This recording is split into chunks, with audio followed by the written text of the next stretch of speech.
Selamat siang, saya hormati Pak Rizkal beserta rekan-rekan semua. Perkenalkan, nama saya Derajat Iksan Mujamil bersama teman-teman.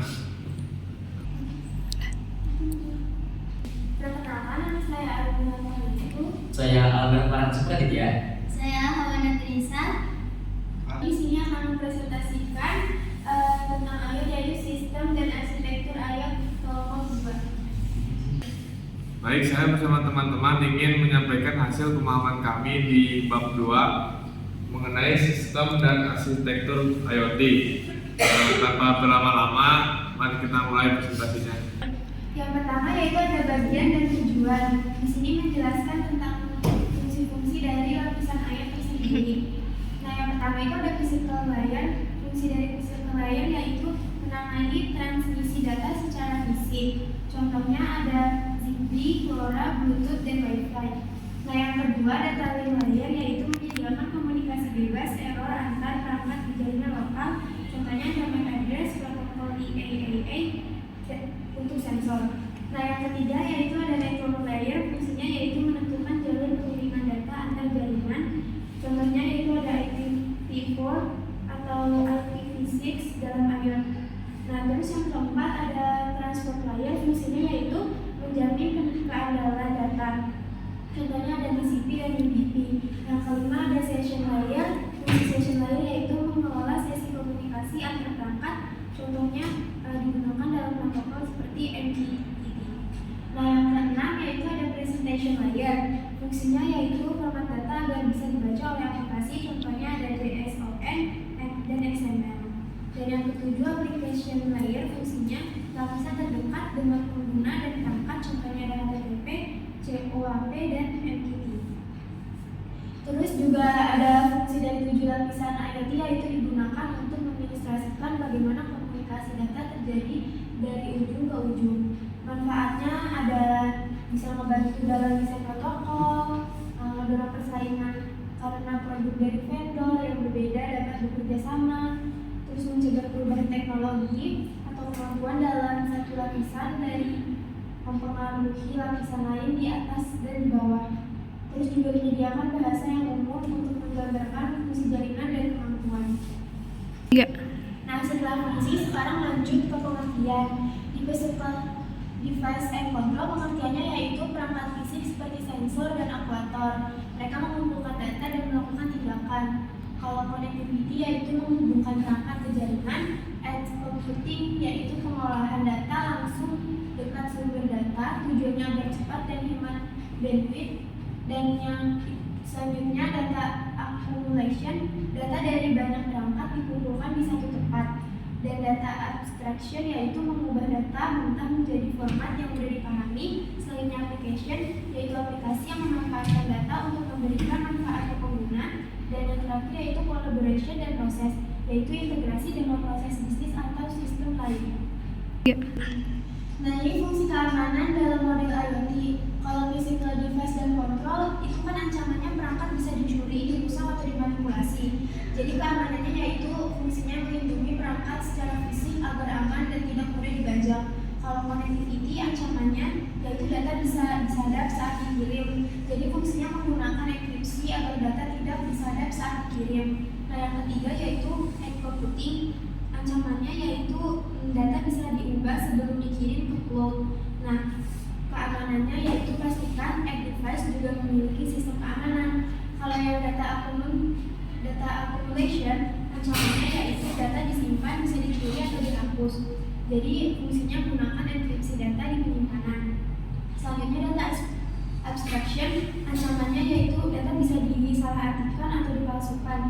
Jadi jaga integritas privasi dan keamanan data.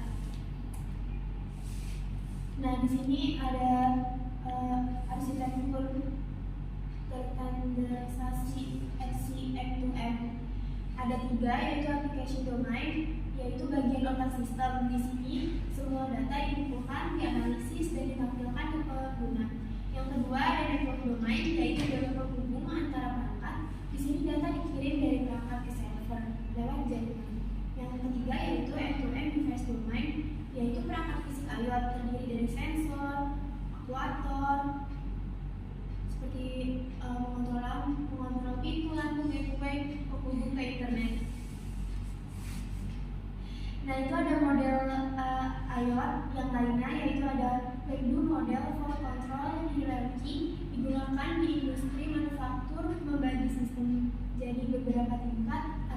hierarki. Yang kedua ada Industrial Internet Reference Architecture atau IRA, kerangka kerja standar yang membantu para ahli sistem merancang IoT industri.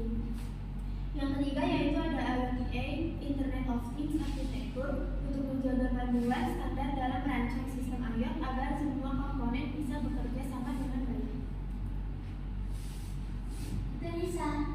Baik, selanjutnya itu ada model IoT sederhana, yaitu lapisan fungsi dalam model IoT. 1. Device layer atau perangkat yang merupakan perangkat keras seperti sensor suhu, kelembaban, aktuator atau sprinkler. Tugasnya adalah mengumpulkan data dari lingkungan. Selanjutnya itu ada communication layer atau komunikasi yang menghubungkan perangkat ke sistem pusat seperti panel kontrol, memungkinkan data dikirim dan diterima antar perangkat dan server. Yang ketiga itu ada application layer atau aplikasi, tempat pengguna mengakses dan mengendalikan perangkat IoT melalui aplikasi di ponsel atau komputer. Selanjutnya itu ada pengelolaan data atau data management, di mana di situ ada MIS, yaitu pengelolaan data paling dekat dengan perangkat dan jaringan lokal sangat cepat. Dan kedua ada FOG, pengelolaan data dilakukan di perangkat lokal seperti router atau panel kontrol. Ketiga ada cloud, pengelolaan dan penyimpanan data secara terpusat di server internet atau jauh dari perangkat. Selanjutnya itu ada model keamanan IoT. Selanjutnya itu ada model keamanan IoT yang merupakan kerangka kerja yang menjelaskan bagaimana komunikasi data di sistem IoT diamankan menggunakan berbagai protokol. Berikut beberapa lapisan keamanan IoT. 1. Application layer, protokol seperti HTTP atau HTTPS digunakan untuk pertukaran data antar aplikasi. Yang kedua itu ada communication layer, protokol seperti UDP dan lain-lain. Yang ketiga itu ada device layer, teknologi jaringan seperti BLE, Zigbee, Wi-Fi dan yang menghubungkan perangkat ke jaringan. Dan selanjutnya itu ada NICE Framework untuk keamanan cyber IoT. NICE Framework adalah kerangka kerja dari NIST atau Amerika Serikat untuk mendefinisikan peran kerja dalam bidang cyber security. Berikut tujuannya: 1. Mengembangkan kemampuan tenaga kerja di bidang keamanan digital cyber security. Kedua, fokus kursus ini pada kategori penyediaan dengan aman dan melindungi pertahankan. Selanjutnya itu ada penyediaan dengan aman atau secure provision, peran kerja yang bertanggung jawab merancang, membeli dan menerapkan sistem teknologi informasi yang aman. Fokusnya itu untuk manajemen risiko, menjamin sistem yang digunakan sudah memenuhi standar keamanan, dan aksesor kontrol keamanan orang yang menilai aktivitas manajemen keamanan sistem secara keseluruhan. Selanjutnya itu lindungi dan pertahankan, protect dan defend, merupakan peran kerja yang mengidentifikasi, menganalisis dan mengurangi risiko ancaman terhadap sistem TI. Fokus untuk menilai ancaman dan kerentanan.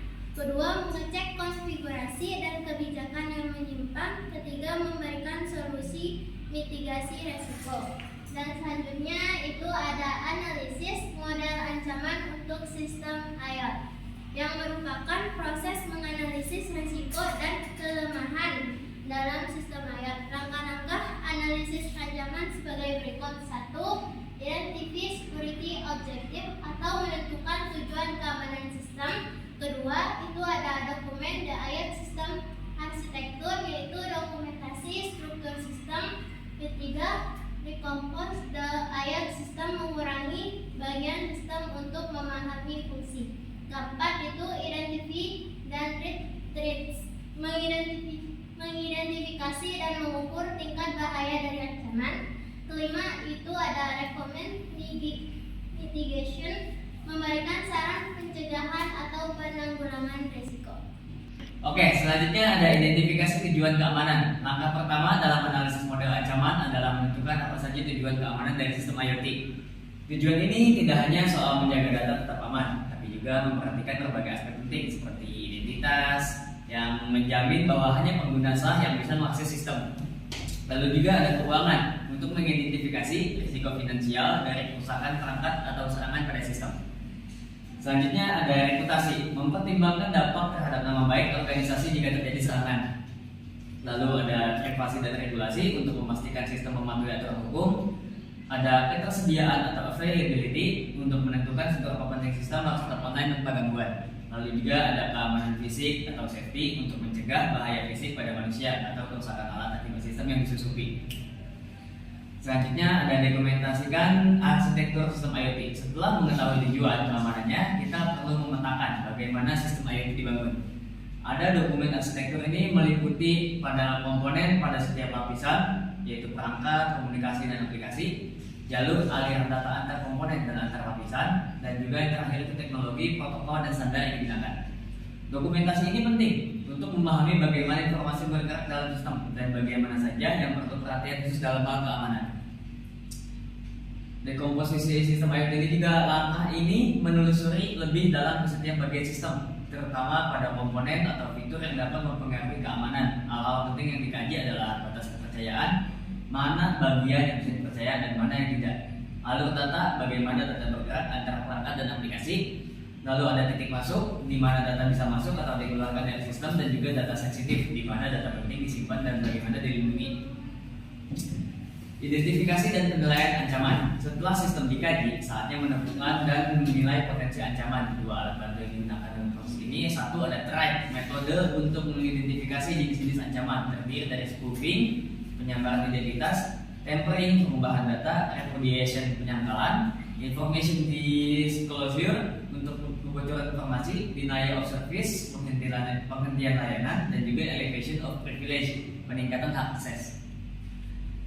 Dan ada juga DREP untuk mengukur tingkat risiko dari setiap ancaman berdasarkan damage potensial atau potensi kerusakan, reproducibility untuk kemudahan untuk diulang, exploitability untuk kemudahan dieksploitasi, affected users, jumlah pengguna yang terdampak, dan juga discoverability, kemudahan ditemukan. Nilai rata-rata dari faktor-faktor ini akan memberi skor risiko yang membantu menentukan prioritas penanganan.